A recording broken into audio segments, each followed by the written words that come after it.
Good afternoon, everyone. This is Jeremy here at ExtremeWeatherTracker.com, updating your tropical weather at 2 p.m. on September the 5th, 2011. The tropics remain very active, and we have several things to talk about today here in the tropical Atlantic. We have what's left of Tropical Storm Lee, located up here in the over Mississippi, Alabama, Tennessee area, being absorbed by this frontal boundary. We have actually Hurricane Katia, located here to the north of the Leeward Islands. And we also have a new invest, 95L, located just to the southwest of the Cape Verde Islands. Now let's start out with tropical storm. The remnants of Lee actually is being absorbed by this frontal boundary, and this possibly could spell some tropical trouble later on this week, as this frontal boundary gets cut off here, and there's actually leaves a piece of it behind here in the Bay of Campeche. And you can see on the Gulf of Mexico floater here. You can see this energy associated with this, with the old cut-off low here, backing down into the Bay of Campeche, and some of the models are hinting at development here somewhere west of the Yucatan Peninsula could be possible in 3 to 5 days here, as some of this convection associated with Lee here and this old frontal boundary combine and actually want to spin up here in the Bay of Campeche. Now, eventual track of this possibly drifting off to the northeast and getting caught in some weak steering currents and kind of wandering around here in the Gulf of Mexico.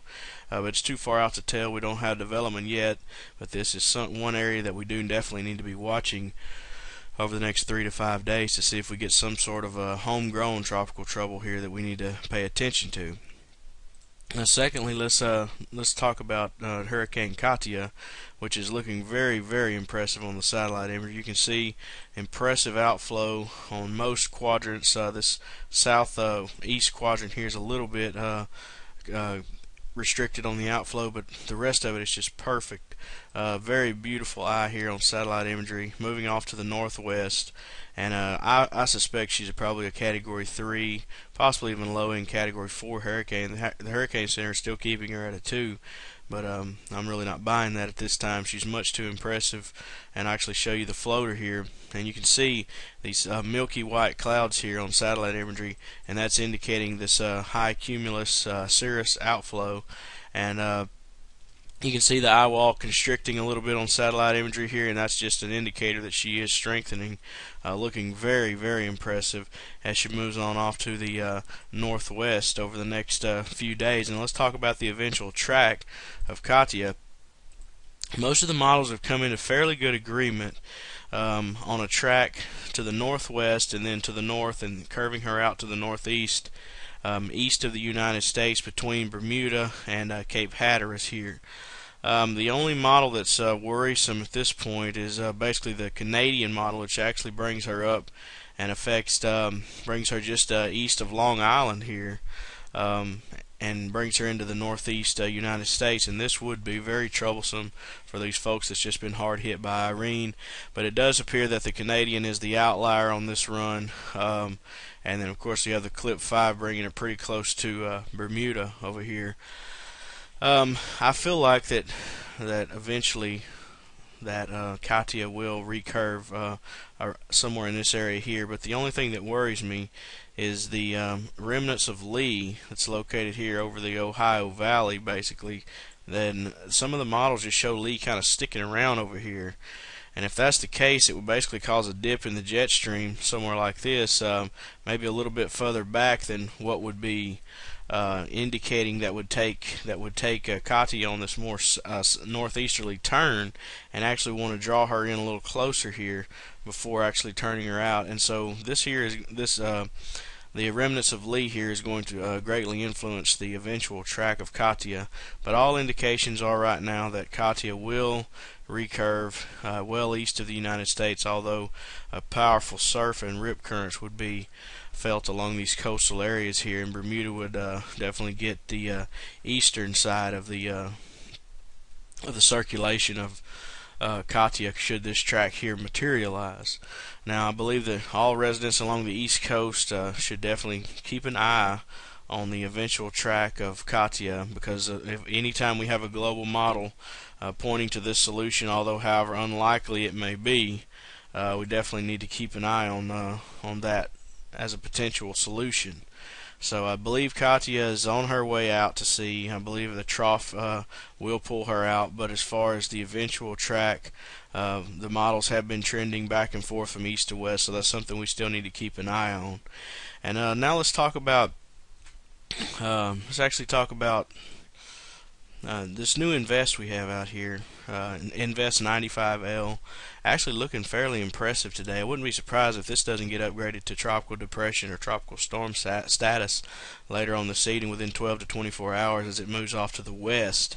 Now the floater for this 95L, you can see, has a broad cyclonic turning here, center somewhere in this area here, but it's looking a lot better on satellite imagery, and the National Hurricane Center is currently giving it a 60% chance of development in the next 48 hours. And if we go out to the tracks of 95L, we have it located here, and you can see these tracks do not favor a recurve. Actually bring it to the west-northwest. Most of the dynamical models that I've seen, besides the ones that's on this graphic here, actually bring it into the Caribbean, over the northern Leeward Islands here, and possibly affecting Puerto Rico and Hispaniola coming up over the next 5 to 7 days. So this is 95L was going to be one that we need to watch carefully, as it could definitely affect the Bahamas and the northern Caribbean over the course of 5 to 7 days. So I wouldn't be surprised for this to get named. The next name will be Maria. So this is something we'll be having to look for, as well as the tropical troubles coming up. Homegrown stuff coming up in the Bay of Campeche. And the last thing I want to talk about, this is the European, and actually I want to change my pen color here so you guys can see this a little bit better. You can see on the European, this is the initialization. You can see Katia located here, and then 95L is back here. And if we go out to day one, which is Tuesday, you see Katia here still moving northwest, and you see this low pressure starting to develop down here in the Bay of Campeche. And if we go out to Wednesday and Thursday, you see Katia really getting close to the outer banks of North Carolina here. And then if we go on out to Friday and Saturday, you see that Katia has recurved close between the Outer Banks and Bermuda, somewhere there in the middle. And you see we have this area of low pressure down here in the Bay of Campeche that I was talking about earlier, and then we have 95L would be located right in this area here. The Europeans not real excited about developing 95L, and we'll see what materializes. And if we go out today, this is Sunday, and then Monday, you see this area that I was talking about in the Bay of Campeche has developed here, probably a depression here in the middle, actually the southern Gulf of Mexico. And then our 95L would be located right here over Hispaniola, actually as an open wave. And Katia now is out of the picture. And if we go out to Tuesday and Wednesday, we notice that, like I was talking about, this area here is just trapped in this weak steering currents, kind of wandering around, and they actually have 95L located here in the southern Bahamas. And if we go out to Wednesday, we can see right here just to the southeast of Florida right here, we have 95L, and then we have this area in the Bay of Campeche still hanging around.